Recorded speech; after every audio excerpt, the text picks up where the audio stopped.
हज़रत सुलेमान अलैहिस्सलाम अल्लाह के बरगज़ीदा पैगंबर थे, जिनकी हुकूमत ना सिर्फ़ इंसानों पर थी बल्कि आपने जानवरों, परिंदों, जिन्नात, पानी और हवा पर भी हुकूमत की।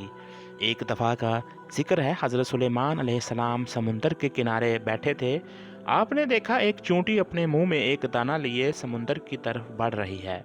चूंटी जब समुंदर के किनारे पर पहुंची तो एक मेंढक समुंदर से बाहर आया। उसने अपना मुंह खोला। चूंटी उसके मुंह में चली गई। मेंढक समुंदर की गहराई में चला गया। कुछ देर गुजरने के बाद वही मेंढक दोबारा समुंदर से बाहर आया और अपना मुंह खोला। वही चूंटी उस मेंढक के मुंह से बाहर निकल आई। लेकिन जब चूंटी के मुंह में दाना ना था, हजरत सुलेमान अलैहिस्सलाम ये सब देखकर बहुत हैरान हुए। आपने फौरन उस चूंटी को तलब किया और पूछा, ये क्या मामला है? ये तुम क्या कर रही हो? अभी तुम दाना लेकर मेंढक के मुंह में गई थी, तुम कहाँ गई थी? ये चूंटी कहने लगी, ऐ पैगंबरे खुदा, इस समुंदर की गहराई में जाकर दूर एक पत्थर है। ये पत्थर अंदर से खाली है। इस पत्थर के अंदर एक कीड़ा रहता है। अल्लाह ने उस कीड़े को ऐसे मकाम पर पैदा किया है, वो वहाँ से नहीं निकल सकता। वही उसकी कुल कायनात है। मुझे अल्लाह ने उस काम पर मुकर्रर किया है कि मैं उसको खाना पहुँचाऊँ। अल्लाह ने उस मेंढक को मामूर किया है। मेंढक रोज़ाना मुझे अपने मुंह में लेकर पानी से होता हुआ उस पत्थर तक ले जाता है। वो मेंढक अपना मुंह इस पत्थर के सुराख पर रख देता है।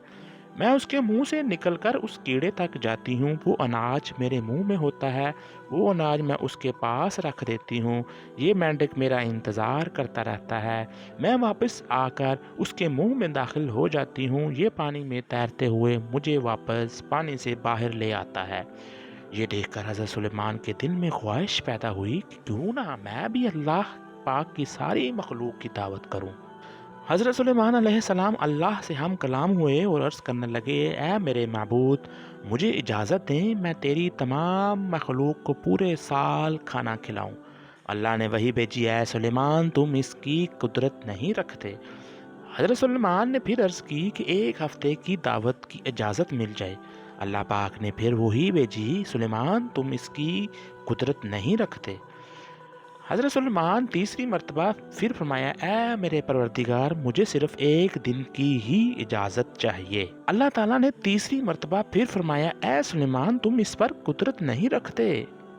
बहरहाल अल्लाह ताला ने हज़रत सुलेमान अलैहिस्सलाम को एक दिन की इजाज़त दे दी कि वो दुनिया की तमाम मखलूक़ात को खाना खिलाएं। आप अलैहिस्सलाम को इजाज़त मिल गई। आप अलैहिस्सलाम ने तमाम जिन्नात और इंसानों को हुक्म दिया कि वो तमाम के तमाम इन चीज़ों को जो ज़मीन पर हलाल हैं, यानी गाय, बैल, बकरियां, दुम्बे वगैरह वगैरह, और इन तमाम चीज़ों को जो जिन्स हैवान में से हैं, यानी परिंदे वगैरह, इन सब को जमा कर लें। जिन्नात और इंसानों ने मिलकर इन तमाम चीज़ों को हज़रत सुलेमान अलैहिस्सलाम के सामने पेश कर दिया। बड़ी बड़ी देगें तैयार की गईं। फिर इन जानवरों को ज़िबा किया गया, उनको पकाया गया। इसके बाद दस्तरखान पर खाना लगा दिया गया। दस्तरखान भी ऐसा कि अगर एक तरफ से एक आदमी घोड़ा दौड़ाए तो दूसरे कोने तक जाने में उसको 2 माह लगें। उतनी ही इस दस्तरखान की चौड़ाई भी थी। जब तमाम चीज़ें तैयार हो चुकी तो अल्लाह ताला ने हज़रत सुलेमान अलैहिस्सलाम के पास वही भेजी और फरमाया, ए सुलेमान, तू मखलूक़ात में से किस से दावत शुरू करेगा? अब हज़रत सुलेमान अलैहिस्सलाम ने फरमाया, ए मेरे परवरदिगार, मैं दरिया के जानवरों से शुरू करूँगा। तो अल्लाह ताला ने समुंदर की एक मछली को हुक्म दिया कि वो हज़रत सुलेमान की दावत खाए, क्योंकि आज उनके लिए हज़रत सुलेमान अलैहिस्सलाम की तरफ से दावत है। मछली ने सर उठाया और दस्तरखान के एक तरफ से खाना शुरू कर दिया।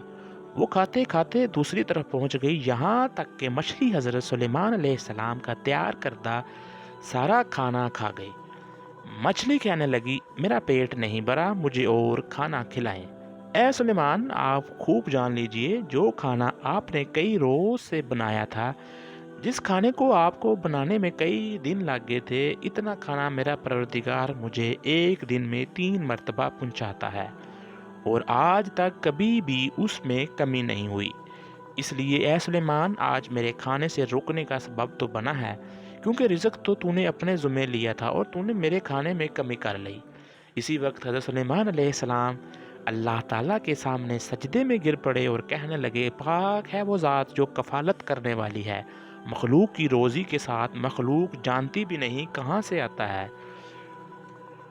دوستو بے شک ہمارا رازق اور خالق اللہ تعالیٰ کی ہی پاک ذات ہے، اس کے خزانے میں کوئی کمی نہیں ہے۔ وہ الگ بات ہے ہمیں مانگنا نہیں آتا۔ کبھی بھی اپنے مال و دولت اور اپنی کرسی پر غرور مت کریے، سب کچھ ہوتے ہوئے بھی اللہ تعالیٰ اس سے ہر وقت مانگتے رہنا چاہیے۔